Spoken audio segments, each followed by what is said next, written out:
Hi friends, வணக்கம் and welcome back to GV's Creative Home. வெளியே பார்த்தீங்கன்னா நல்ல ஜோன்னு மழை பெஞ்சிட்டு இருக்குங்க. ஸோ அந்த மழைக்கும் நான் இப்போ ரெடி பண்ணியிருக்க இந்த நண்டு ரசத்துக்கும் சூப்பர்பான காம்பினேஷனாக தாங்க இருக்கும். இப்போ ரெய்னி சீசன் நடந்துட்டு இருக்கிறதுனால நிறைய பேருக்கு வந்து கோல்டு காஃப் அப்படின்ற ப்ராப்ளம்ஸ்லாம் நிறைய இருக்கு. ஸோ அதெல்லாம் சட்டுன்னு ஒரே நாளில் கியூர் பண்ற ஒரு ரெமெடி பார்த்தீங்கன்னா இந்த நண்டு ரசம் தாங்க. ஸோ இதை சிம்பிளா ஈஸியா என்னோட ஸ்டைலில் செஞ்சிருக்கேன். ஸோ அதை எப்படி செஞ்சிருக்குன்றது வீடியோக்குள்ள போய் டீட்டெயிலாக பார்த்து தெரிஞ்சுக்கலாம் வாங்க. நண்டு ரசம் செய்யறதுக்கு ஒரு மிக்ஸி ஜாரில் 1 ஸ்பூன் அளவு மிளகு, 1 ஸ்பூன் அளவு சீரகம், ஒரு 10 பல்லு பூண்டு உரிச்சு சேர்த்துக்கணும். அப்புறம் ஒரே ஒரு காஞ்ச மிளகாய், இது எல்லாத்தையுமே சேர்த்து நல்லா பவுடராக அரைச்சி தனியாக எடுத்து வச்சுக்கணும். அப்புறம் நல்லா ஒரு பெரிய நெல்லிக்காய் சைஸ் அளவு புளியை ஊற வச்சு நல்லா கரைச்சி வடிகட்டி எடுத்துக்கணும். நான் செய்கிற குவான்டிட்டி பார்த்தீங்கன்னா 4 பேர் சாப்பிட்ற அளவான குவான்டிட்டி தான் நான் செய்கிறேன். உங்கள் வீட்டில் எத்தனை பேர் இருக்காங்களோ அதுக்கேற்ற மாதிரி புளிக்கரைசல் ரெடி பண்ணிக்கோங்க. இப்போ நான் செய்கிற புளிக்கரைசல் பார்த்தீங்கன்னா 4 பேர் சாப்பிட்ற அளவுக்கு தான் நான் சேர்த்துருக்கேன். ஸோ புளிக்கரைசல் சேர்த்ததுக்கப்புறம் மிக்ஸி ஜாரில் பார்த்தீங்கன்னா தக்காளி, கருவேப்பிலை, கொத்தமல்லி இதெல்லாம் சேர்த்து நல்லா அரைச்சி பேஸ்ட்டாக எடுத்து வச்சுருக்கேன். அதையும் ஆட் பண்ணிக்கிறேன். சிலர் வந்து தக்காளி அப்படியே புளி தண்ணியிலே போட்டு கரைச்சிடுவாங்க. நான் வந்து இந்த மாதிரி அரைச்சி சேர்க்குறப்போ டேஸ்ட் கொஞ்சம் நல்லா இருக்குன்றதுனால அரைச்சி சேர்த்துப்பேன். கூடவே நம்ம பவுடர் பண்ணி வச்சுருக்கோம்ல, மிளகு, சீரகம், பூண்டெல்லாம் சேர்த்து அந்த பவுடரையும் ஆட் பண்ணிக்கணும். அப்புறம் கொஞ்சம் போல் கருவேப்பிலை, கொஞ்சம் போல் கொத்தமல்லி. ஏன்னா நம்ம அரைக்கும்போது நிறைய கருவேப்பிலை, கொத்தமல்லி சேர்த்துட்டோம். ஸோ அதனால் கொஞ்சம் போல் வந்து ஃப்ளேவருக்காக மட்டும் கிள்ளி சேர்த்துக்கலாம். கூடவே வந்து பெருங்காயத்தூள் அதையும் ஆட் பண்ணிக்கோங்க. அப்புறம் மஞ்சள் தூள் வந்து 1/2 டீஸ்பூன் மட்டும் போட்டுக்கோங்க. கொஞ்சம் போல் தண்ணி ஆட் பண்ணிவிட்டு பெருங்காயத்தூளும் மஞ்சள் தூளும் அந்த ரசத்தில் நல்லா கரையிற அளவுக்கு ஒரு ஸ்பூன் வச்சு கரைச்சி எடுத்துக்கோங்க. இந்த ரசத்துக்கு தேவையான அளவு உப்பு ஆட் பண்ணுறேன். 1 ஸ்பூன் அளவு உப்பு ஆட் பண்ணுறேன். ஃப்ரெண்ட்ஸ், உங்களுக்கு எந்த அளவுக்கு நீங்கள் உப்பு சாப்பிடுவீங்களோ அதுக்கேற்ற மாதிரி உப்பு ஆட் பண்ணிக்கோங்க. ஸோ இப்போ இந்த ரச கலவையை ஒரு ஓரமாக எடுத்து வச்சுட்டு நண்டு சாறு எடுக்கிற ப்ரொசீஜர் ஸ்டார்ட் பண்ணலாம்.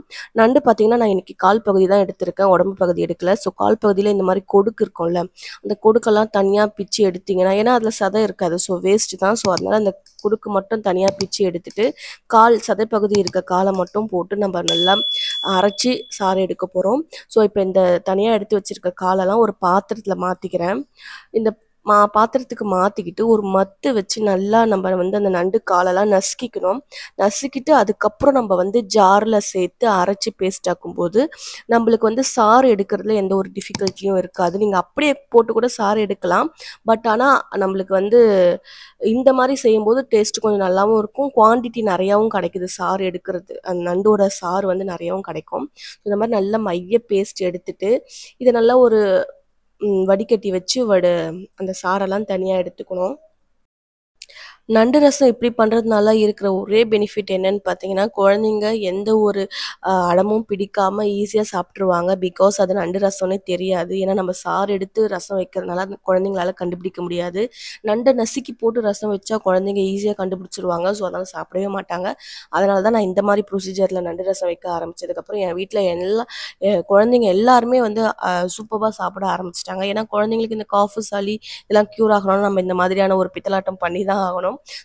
நண்டு சாறையும் நம்ம கரைச்சி வச்சிருக்க ரசத்தையும் ஒன்றா ஆட் பண்ணி நல்லா கலக்கி எடுத்துக்கோங்க. இதுக்கான தாளிப்பு பார்த்தீங்கன்னா நான் இன்றைக்கி நல்லெண்ணெயில் தான் தாளிக்க போகிறேன். ஸோ நல்லெண்ணெயில் தாளிக்கிறது கொஞ்சம் நல்லதும் கூட, டேஸ்ட்டும் நல்லாயிருக்கும். நீங்கள் எந்த எண்ணெயில் வேணாலும் தாளிச்சுக்கோங்க ஃப்ரெண்ட்ஸ். இதில் வந்து கொஞ்சம் போல் வந்து கடுகு, அப்புறம் 3 காஞ்ச மிளகாய், 2 பச்சை மிளகாய் இது எல்லாத்தையும் போட்டு தாளிச்சுட்டு இந்த தாளிப்பை வந்து நம்ம கரைச்சி வச்சுருக்கோம்ல ரசம், அந்த ரச கலவையில் ஆட் பண்ணிவிட்டு ஒரு கொதி அளவு வந்து வெயிட் பண்ணி நம்ம கேஸ் ஆஃப் பண்ணிடலாம். இந்த மாதிரி பபிள்ஸ் வர சமயத்தில் ஆஃப் பண்ணிவிட்டு இறக்கிட்டு மேலே ஒரு கொத்தமல்லி தழையை தூவிட்டு நல்லா சூடாக நம்ம வந்து சுட சாதத்துக்கும் இந்த ரசத்துக்கும் காம்பினேஷன் சூப்பராக இருக்கும் ஃப்ரெண்ட்ஸ். நீங்களும் ட்ரை பண்ணி பாருங்கள். குழந்தைங்க அடம் பிடிக்காமல் சாப்பிட்ருவாங்க. ஃப்ரெண்ட்ஸ், உண்மையிலேயே ரொம்பவே சூப்பராக இருந்ததுங்க இந்த நண்டு ரசம். ஸோ நீங்களும் உங்கள் வீட்டில் ட்ரை பண்ணி பாருங்க. ட்ரை பண்ணி பார்த்துட்டு எப்படி இருந்ததுன்றதை மறக்காம கீழே இருக்க கமெண்ட் பாக்ஸில் கமெண்ட் பண்ணுங்க. இந்த வீடியோ உங்களுக்கு பிடிச்சிருந்தா லைக் பண்ணுங்க, ஷேர் பண்ணுங்க. மோர் தென் நிறைய இன்ட்ரெஸ்டிங்கான வீடியோஸ் பார்க்க சேனலை மறக்காம சப்ஸ்கிரைப் பண்ணி வச்சுக்கோங்க. மீண்டும் உங்களை அடுத்த வீடியோவில் மீட் பண்ணுறேன். அது வரைக்கும் டாடா, பாய் பாய்.